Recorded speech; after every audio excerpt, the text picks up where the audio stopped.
Today we're looking at some unused Pixelgun 3D content. You'll be amongst some of the first people to ever see this content outside of the development team. It'll be pretty obvious that the creators never intended for anyone to discover this. From an unused enemy to early never before seen versions of some content that we have in the game today. And one of them that was just unbelievable. I didn't even think it was real until I verified it for myself.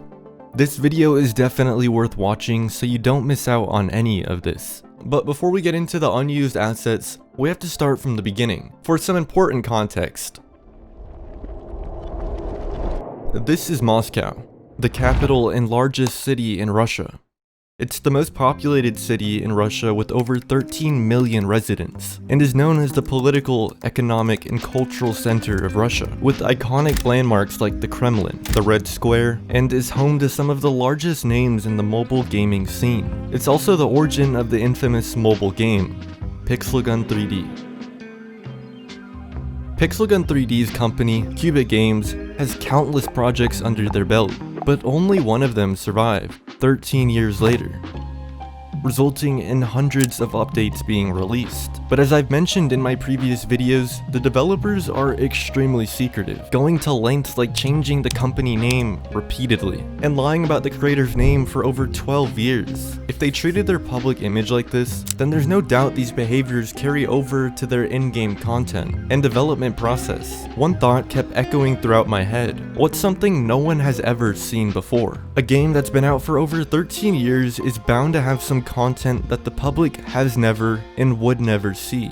I'm not looking for removed features that weren't archived or lost media. I want something that's never been seen by the public, something the developers never wanted us to see. As much as this question ran through my head, I couldn't figure out where to start. Not only are older archives of the game difficult to come by, but just having the APK or Android package kit isn't enough. The process of decompiling these versions requires you to get the APK and OBB file, then using a third-party tool like Asset Ripper to export the Unity project using those two files, then opening the project in a pretty old version of Unity. And even if you manage to do all of these steps successfully, the materials and models tend to break regardless. So yeah, as someone with no experience in Unity or Android apps in general, I figured if I really wanted to find some unused content that's never been seen before, my best bet would be to find someone who actually knows what they're doing.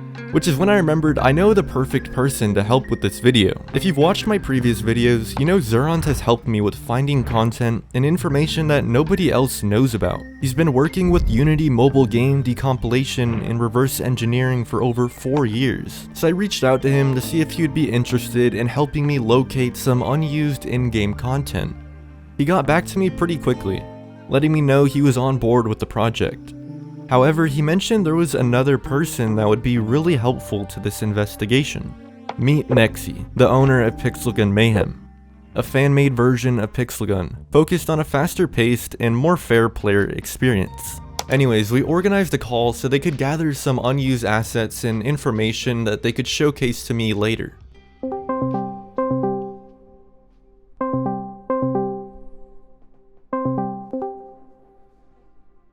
Did you have to call now? I was gonna grab a lollipop. Anyways, this is the original gold armor design. Iron helmet, and another old design. This one, one, and this one were used, but then there was this variant. Yo. It was unused. And then they had this wood helmet, and an unused gold helmet. Anyway, yeah, that's 1.0 gameplay. You can see how its face is kind of offset and zoomed in from how it usually is. And then also here are the animations. Yo! The attack animation. That does not look like an attack. Okay, alright, here's the 2.0 unused enemy, which doesn't even look at you correctly. Hang on. I guess that's just how it is, but let me rotate it so you can see better. This is 2.0. 2.0. 2.0. Oh, he's still okay. It's set. While there was a decent chunk of unused assets they were able to find and showcase to me, we narrowed it down to just a couple.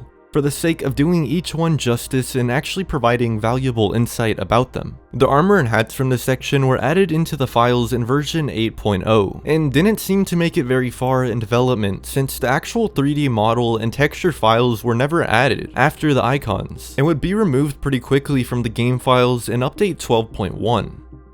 This armor and the next one stand out a bit, mostly because there seems to only be 3 levels in the files, compared to the others that have 4 levels. This was most likely an improved and reworked version of the diamond armor in the game at the time, since 8.0 was around the time they decided to rework the entire armor system. This theory is also supported by the fact that Almas translates to diamond in Russian. Similar to the Almas armor, this one seems to be a redesigned version of the already existing gold armor.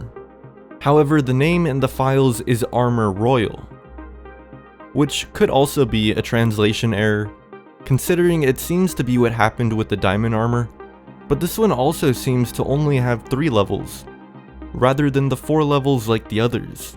Finally, the steel version being a reworked version of the iron armor, and the army armor being a possible replacement for the wood armor. But that still leaves us with 3 hats, seemingly without a dedicated armor set, which would be the wings hat, brain hat, and my personal favorite, Mexicano hat. None of these hats ever made it past the beginning stages of development, besides the brain hat, which we do have a similar version of in the game today, but the wings and Mexicano hat would never be seen again aside from the short-lived icons. I'm actually pretty mad about this one, because as a Hispanic myself, I'm actually more offended they didn't add the Mexicano hat. Like, this is definitely the best hat among all of these. It's hard to say why none of these made it. I assume they decided to scrap them pretty quickly once they decided they were gonna redo the entire armor system, but as far as the Mexicano, wings, and brain hat, they could have still added them on top of the other hats that were in the game already. Finally, the duelist set. These were added a bit later into the game files in version 12.2, which seemed to make it much further in terms of development, since the meshes of the duelist cape and crown were actually found in the files, with the mesh for the boots missing.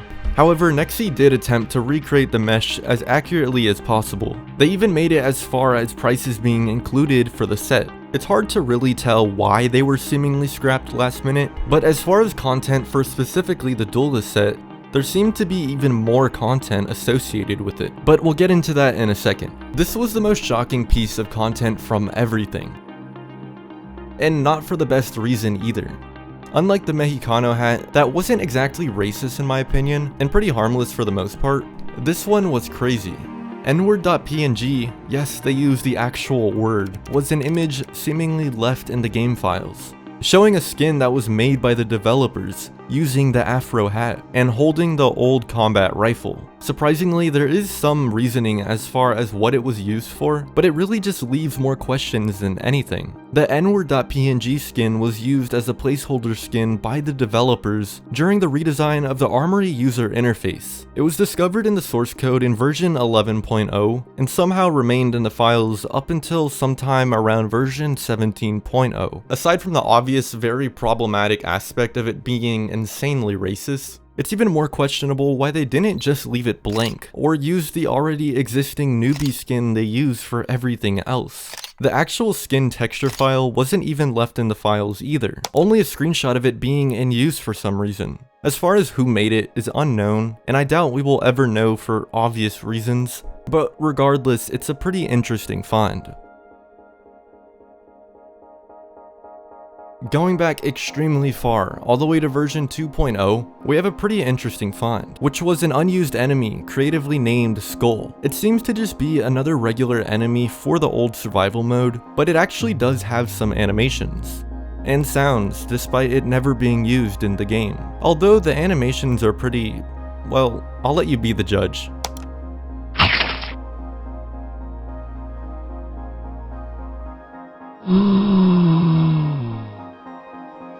Yeah, it's pretty hard to say if they scrapped it just because the poor animations, or they decided that suddenly they didn't want to include it and stopped working on it entirely.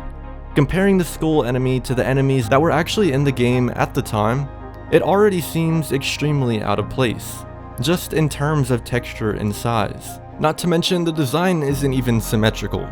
and the right side is just unfinished and poorly done. And on top of that, the actual texture material isn't even set to the correct resampling mode, as it's in bilinear instead of no point. There you go, Pixel Gun developers, I fixed it for you. This is a look at the earliest attempt at the part system, with the duelist set we covered earlier originally intended to have parts that were needed to craft the set. Unfortunately, only the icon images were found, the meshes and textures not being added. However, these weren't the only early version parts. The developers also intended for the lab weapons to be obtained via collecting parts as well. The combat yo-yo having this gear, barrel shotgun, the judge, machine gun, nanobot's rifle, one-shot, orbital pistol, and piranha. It even seems they included specific parts for pets like the Cyber Phoenix and T-Rex. This bolt and tape part were also included with these early versions of the part system icons, but as far as what set they were a part of or their general purpose remains unknown. Seeing this version of the part system compared to the lazy AI generated ones we have today honestly just shows how good the game could have been. Even though these parts aren't the coolest looking ones ever, it still shows effort. And they look miles better than the lazy AI generated icons that don't even fit the art style of the game. One of the coolest files found was the unfinished comics from an early version of 4.0. It was found on an older build of a Windows Phone release. It includes all of the unfinished versions of the comics from the campaign. There's too many to actually go through, so I'm just going to showcase a few of the most popular ones. These aren't exactly a part of the core gameplay really, and obviously don't change anything, but it's super cool to see the process of creating these iconic comics, which is something we will never get the chance to see again, with the constant usage of AI generated artwork. There was some more unused gear. A few of them were found in the game's source code in version 10.3. Starting off with the Easter items. There's a gray and white bunny mask, which is honestly kind of scary just looking at the icon. They seem to have a corresponding hat, which was the bunny ears, and they're actually pretty cute. The most likely use for these was probably some sort of limited time Easter event, but we would never actually see them make an appearance in the game. There was also one more mask found in version 10.3, but this one wasn't related to the Easter items, that being the Hitman mask. Again, only the icon image was found. Finally, there were 3 more hats discovered in version 10.0, which seemed to be possibly an extension of the corresponding armor sets, with an Almas hat, Army hat, and Steel hat. It makes it a bit confusing since they're listed as hats and not helmets, even though they list the same material names and colors as the armor sets.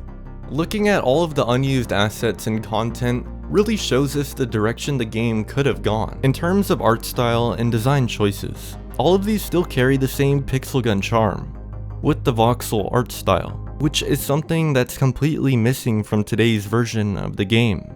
Regardless of why they decided to shift away from the blocky style, it removed one of the most important and loved parts of the pixel gun identity.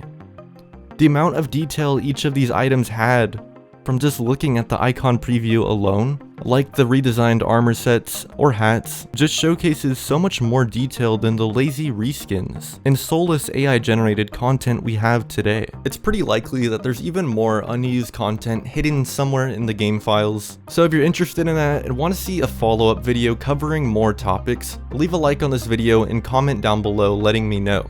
Again, huge thank you to Zurons, Nexi, SSAR, and Skipper for helping find and verify the information in this video. Subscribe.